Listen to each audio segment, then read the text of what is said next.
kalian yang akan menentukan nasib bangsa ke depan. Suara-suara kalian yang akan menentukan nasib negara ke depan.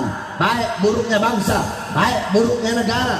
Apakah kita bakal dapat pemimpin yang baik atau pemimpin yang buruk, pemimpin yang adil atau pemimpin yang zalim? Itu tergantung dari suara-suara kalian.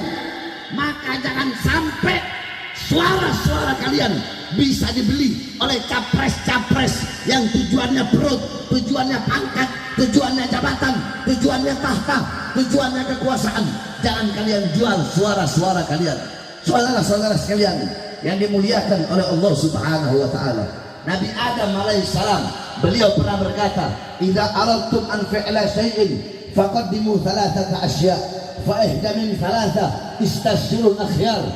Nabi Adam berkata, "Wahai manusia, wahai anak cucuku, kalau kalian mau melakukan hal apapun, perbuatan apapun, pilihan apapun, hendaknya dahulukan 3 perkara. Salah satunya musyawarah dengan ulama, musyawarah dengan orang soleh, minta pendapat ulama, minta nasihat ulama, minta pandangannya ulama." Jadi dalam hal apapun, mau memilih apapun, melakukan apapun, kita harus minta pendapat ulama.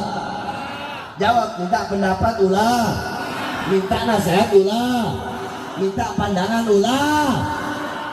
Makanya saya tanya semua masyarakat Tasik yang hadir di sini, ataupun yang dari Ciamis, yang dari Garut yang datang di sini semuanya, saya tanya, tahun 2024 siap ikut komando ulama? Siap ikut komando ulama? Dalam memilih pemimpin, dalam memilih capres, siap ikut komando ulama? Siap ikut komando imam besar? Siap memenangkan siapapun, siap memenangkan calon capres yang dipilih dalam hasil ijtima ulama? Siap memenangkan, siap memilih, siap memenangkan. Allahu Akbar. Tapi yang saya maksudkan ulama di sini ulama yang lurus, ulama yang istiqomah. Jangan ikuti ulama-ulama anjing.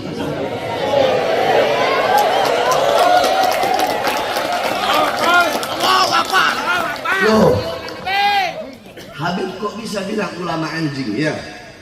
Saya udah bilang, saya kalau ngomong ada dalil. Saudara-saudara, anjing kalau kalian kasih makan, itu anjing setia nggak sama kalian? Ya. Itu anjing tahu nggak kalian majikannya? Tahu. Tahu diri nggak tuh anjing? Tahu. Tahu diri kan? Itu anjing. Dia setia kepada majikan yang memberikan dia makan.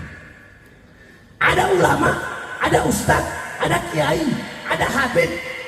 Allah kasih anugerah, Allah kasih ilmu. Tapi alimun alladzi yaj'alu ilmahu tabi'an li ra'yil muluk. Ini orang alim, ini ustaz, ini kiai, ini habib. Dia menjadikan ilmunya untuk mengikuti kemauan penguasa. Penguasa mau yang halal jadi haram. Nah, mereka cari dalil bagaimana caranya yang halal ini jadi haram. Penguasa pengen yang haram jadi halal, mereka cari dalil bagaimana caranya yang haram jadi halal. Ini ulama-ulama penjilat, ulama-penjilat pejabat, ulama-ulama anjing, ulama-ulama biadab yang mengkhianati Allah dan mengkhianati Rasulullah. Saya tanya, dia khianat gak sama Allah? Khianat gak sama Rasulullah? Anjing dikasih makan sama majikan, khianat gak? Berarti kan bukan anjing, lebih anjing dari anjing. Maksud saya ikuti ulama yang ulama yang istiqomah. Nah kemarin ya, digelar ijtima ulama. Ulama dari seluruh Indonesia datang, ulama yang lurus dan istiqomah. Mereka datang, tiket beli sendiri. Yang naik pesawat beli tiket pesawat sendiri, yang naik bis beli tiket bis sendiri, yang naik kereta beli tiket kereta sendiri. nginep di hotel, bayar sendiri, makan, beli sendiri. Di sisi lain, ada ulama-ulama anjing tadi, yang dimana capresnya ngasih uang ke mereka. Nih uang, bagaimana caranya suara umat agak berikan kepada saya. Saya tanya, kalau ada yang begini, pertama, satu, ulama yang mengeluarkan hartanya, tenaganya, pikirannya untuk memilih capres. Yang kedua, ulama yang capres ngasih dia uang untuk suara umat kepada dia. Kalian pilih yang mana? Yang satu apa yang dua? Yang satu apa yang dua? Nah, berarti pintar orang Tasik.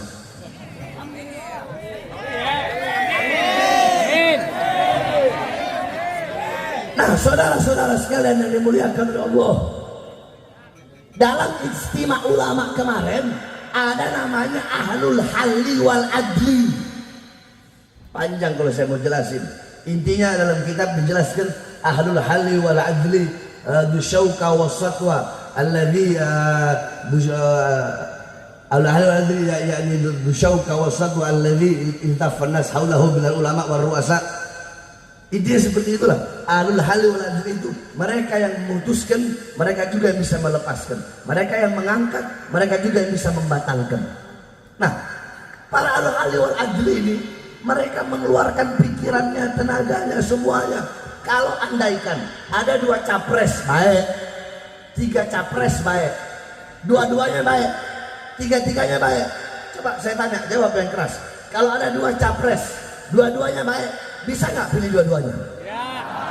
Tiga capres, tiga-tiganya baik, bisa nggak pilih tiga-tiganya? Ya.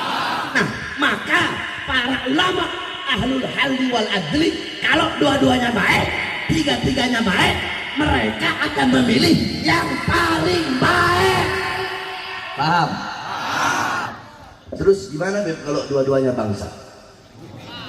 Kalau tiga-tiganya bangsa, dua-duanya buruk, tiga-tiganya buruk, milih apa enggak? Pilih apa enggak? Nah, ini sebagian ada yang bilang pilih, sebagian ada yang bilang enggak. Jawabannya harus milih, tetap harus milih. Kenapa? Sebab kalau kita nggak milih, bisa jadi yang jadi presiden yang paling banyak kebangsatannya, yang paling banyak keburukannya. Paham? Itu semua udah di apa namanya? Udah dipilih oleh para ulama ahlul halli wal adli.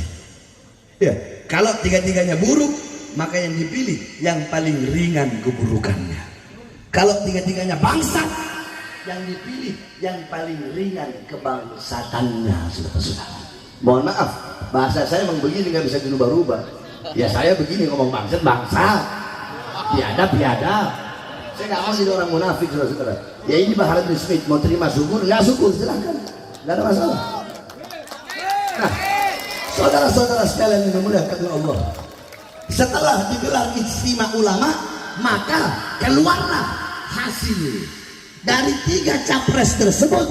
Para ulama yang lurus, ulama yang istiqomah, yang berada di bawah komando imam besar, memilih, menentukan capres. Siapa yang dipilih?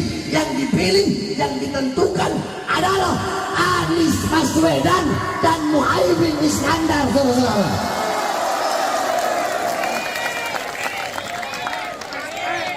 Dulu bentar, jangan seneng dulu kalian, jangan seneng dulu, belum bertepuk tangan aja. Saudara-saudara, saya dari 6 bulan yang lalu itu saya sudah keliling Indonesia. Untuk apa? Saya keliling Indonesia, Kalimantan, Sumatera, Jawa Barat, Banten, DKI, Jawa Tengah, Jawa Timur, Sulawesi, Lombok, NTB, Bima, Sate, sana saya keliling semua. Dari 6 bulan yang lalu. Kalau sama bulan sekarang berarti 7 bulan. Untuk apa saya keliling? Saya keliling ijtima ulama belum digelar 6 bulan lalu. Untuk apa? Untuk menyerukan kepada umat, menyampaikan kepada umat, rakyat dan masyarakat untuk memilih capres yang dipilih dalam hasil ijtima ulama. Nah, sekarang kan kalian sudah tahu siapa capresnya. Setelah kami hitung selama 6 bulan saya keliling itu, total jumlah suara 7.800.000 saudara-saudara. Ya kalian bayangin aja, saya kalau ceramah satu malam itu paling sedikit 4 tempat. Kalau malam Sabtu, malam Minggu, malam Senin itu bisa 7, 8, 9 bahkan 10 tempat. Kalau satu tempat yang hadir 10.000 kali berapa? Nah, intinya ya, ngomong pahitnya 7.800.000 suara yang saya hadiahkan untuk capres pilihan hasil ijtima ulama, itu Anies dan Muhaimin. Akan tetapi perlu saya ingatkan, hei Anies Baswedan, hei Muhaimin Iskandar, saya Bahar Muslim akan keliling Indonesia. Saya akan serukan umat, akan ajak umat untuk pilih kalian berdua. Tenaga, sekuat tenaga, keringat saya tumpahkan, kalau perlu darah saya tumpahkan, harta saya keluarkan untuk memilih kalian, menyerukan umat agar kalian jadi presiden. Tetapi kalau nanti kalian jadi presiden dan wakil presiden, terus kalian khianati rakyat, khianati bangsa, khianati umat, khianati ulama, maka saya juga orang pertama yang akan melawan kalian dari kursi kepresidenan. Allahu Akbar, Allahu Akbar. Saya tanya, kalau gini adil nggak? Adil nggak? Kita pilih-pilih. Tapi kalau nanti dia ingkar janji, ya kita lawan, betul? Betul? Betul? Nggak ada urusan, nggak ada urusan. Jangan fanatik buta. Fanatik buta itu pinter ngomong tapi tutup mata, tutup telinga. Sebab kenapa? Sebab sekarang ini pejabat-pejabat sekarang mau capres, mau calon anggota dewan, mau calon presiden, calon gubernur, calon wali kota, bupati dan segala macam, mereka butuh sama rakyat kalau ada maunya doang. Butuh sama rakyat kalau mau pemilu, mau pemilihan, butuh sama rakyat. Capres-capresnya, ketua-ketua partai-partai pendukungnya, kemudian tim suksesnya, yang laki-laki mendadak jadi santri terus, pakai peci, pakai sarung, datang ke masjid, datang majelis taklim, datang musola. Ada yang jadi bintang iklan wudhu, ada nggak? Ada nggak? Yang perempuan-perempuannya, istri-istrinya, istri tim suksesnya, istri-istri ketua partainya pakai jilbab, mak banteng pakai jilbab juga.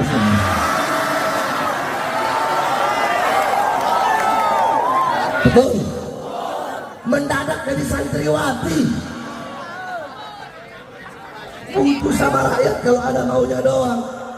Saya berjanji, saya kalau jadi presiden kata capres. Saya kalau jadi anggota dewan, kata anggota dewan. Saya kalau jadi gubernur, kata gubernur. Saya kalau jadi wali kota, kata wali kota. Saya berjanji, saya tidak akan makan gaji saya sebagai presiden, sebagai dewan, sebagai gubernur, sebagai wali kota. Biadab, bajingan, kalian penipu, kalian pendusta. Iya memang kalian nggak makan gaji kalian. Gaji presiden berapa? 60 juta, 40 juta. Kalian memang nggak makan, tapi yang kalian makan ratusan triliun uang bangsa dan uang rakyat Indonesia. Betul? Betul? Gaji presiden 60 juta. Memang nggak makan, tapi yang dimakan uang rakyat. Para koruptor bangsat dan biadab ini sudah. Kalian para capres dari partai manapun, harusnya kalian jangan jadi pelayan partai, jangan jadi petugas partai, jadi pelayan rakyat, jadi petugas rakyat, layani rakyat. Ini enggak, mentang-mentang presiden sombong, mentang-mentang panglima TNI, mentang-mentang Kapolri. Kalian jangan bangga sama pangkat, jangan bangga sama jabatan kalian. Ingat, di atas presiden, di atas panglima TNI, di atas Kapolri, di atas anggota dewan, ada kami, bangsa, masyarakat, dan rakyat Indonesia. Saya tanya, gaji mereka dari siapa? Dari siapa? Dari siapa? Gaji mereka dari siapa? Pakaian mereka dari siapa? Rumah dinas mereka dari siapa? Mobil dinas mereka dari siapa? Dari keringat rakyat, dari darah rakyat. Maka hendaknya kalian jangan semena-mena kepada rakyat, layani rakyat. Kenapa? Rakyat ibu kandung kalian. Ini enggak nodong senjata diarahkan, ditodongkan ke masyarakat lemah. Goblok. Kalau mau todongkan senjata itu ke OPM sana, betul, betul, betul. Jangan ke rakyat lemah, jangan ke masyarakat lemah, betul, betul. Ini pejabat zaman sekarang begitu. Banyaknya janji palsu sama rakyat, saudara-saudara. Saya berjanji memakmurkan rakyat, saya berjanji mensejahterakan rakyat. Rakyat mana yang makmur? Rakyat mana yang sejahtera? Nelayan susah, petani susah, buruh susah, pengangguran semakin banyak, sembako naik, minyak naik. Rakyat mana yang sejahtera? Yang sejahtera investor-investor Cina, perusahaan-perusahaan asing. Kita bangsa dan rakyat menjadi budak di negara kita sendiri, saudara-saudara. Betul, betul. Pahlawan zaman dulu itu ngusir penjajah. Pahlawan zaman dulu ngapain? Ngusir penjajah. Pejabat-pejabat sekarang mereka bukan mengusir penjajah, mereka undang penjajah gaya baru, dipakein kalung. Itu penjajah-penjajah merampok kekayaan alam Indonesia. Makanya saya tanya, di zaliman seperti ini lawan apa biarkan? Yang keras lawan apa biarkan? Ketidakadilan lawan apa biarkan? Siap lawan ketidakadilan, siap lawan kezaliman, siap lawan kesewenang-wenangan. Allahu Akbar. Indonesia merdeka, merdeka, merdeka. Makanya saudara-saudara saya tanya, apakah pernah Habib Rizik mengkhianati umat? Apakah pernah imam besar Habib Rizik meninggalkan umat? Pernah saya meninggalkan umat? Pernah saya mengkhianati umat? Saya berkali-kali masuk penjara. Demi apa? Demi menyampaikan kebenaran, demi menyampaikan keadilan. Suara saya adalah suara rakyat, saudara-saudara. Saya sampai dibawa ke Nusa Kambangan, diborgol tangan saya, perut saya, kaki saya. Demi siapa? Demi rakyat. Siapa yang saya bela? Yang saya bela rakyat kecil, rakyat susah, rakyat yang menderita. Makanya saya sudah nggak peduli sekarang ini. Sekarang saya nggak peduli. Mau saya di penjara kek, mau ditembak kek, mau diracun kek, mau dibunuh kek, terserah. Yang penting selama kedua mata saya masih melihat kesengsaraan rakyat, kesusahan rakyat, penderitaan rakyat, maka selama itu Pak Harun Smith akan berada di barisan paling depan melawan mereka sampai titik darah penghabisan. Allahu Akbar. Allahu Akbar. Allahu Akbar. Makanya saya wasiatkan kepada kalian, wahai pemuda-pemudi Islam Tasik, dengarkan wasiat saya ini. Kalau suatu saat nanti saya dibunuh, saya diracun, ditembak, atau dibunuh seakan-akan dibikin kecelakaan, berjanjilah kalian semua, jangan pernah kalian padamkan api-api perjuangan yang selama ini telah saya nyalakan. Karena bagi saya penjara risiko paling kecil. Demi bangsa, demi rakyat, demi agama, demi NKRI. Jangankan hanya di penjara, nyawa saya, jiwa saya, darah saya, murah harganya, tumpah untuk bangsa dan rakyat Indonesia. Andaikan saya mati, mayat saya sampai ke rumah, anak istri saya tidak akan menangis. Karena telah saya didik mereka. Istri saya, andaikan melihat mayat saya, istri saya akan tersenyum dan berkata, Kak Bahar telah mencapai cita-cita Kak Bahar, yaitu mati dalam membela agama, umat, bangsa, dan negara. Saya tanya semua masyarakat Tasik dan sekitarnya yang hadir di sini, khususnya pemuda-pemudi, kalau saya mati siap lanjutkan perjuangan? Siap lanjutkan perjuangan? Siap lanjutkan perjuangan? Siap lawan pengkhianat bangsa? Kalau pengkhianat bangsa ada, maju atau mundur? Maju atau mundur? Lawan atau biarkan? Allahu Akbar! Hidup rakyat! Hidup masyarakat! Allahu Akbar! Saya tanya sekali lagi, siap ikut komando ulama? Siap ikut komando ulama? Siap ikut komando imam besar? Siap menangkan Anies Baswedan? Siap menangkan Muhaimin Iskandar? Siap taat komando ulama? Siap ikut perintah ulama? Semua yang hadir di sini sama-sama jawab yang keras sekali lagi. Siap ikut komando ulama? Masyarakat Tasik 2024 siap pilih capres Anies Baswedan dan Muhaimin Iskandar yang dipilih dalam hasil ijtima ulama. Siap memenangkan? Siap menangkan? Allahu Akbar! Kalau Habib gimana, Bib? Kalau saya golput.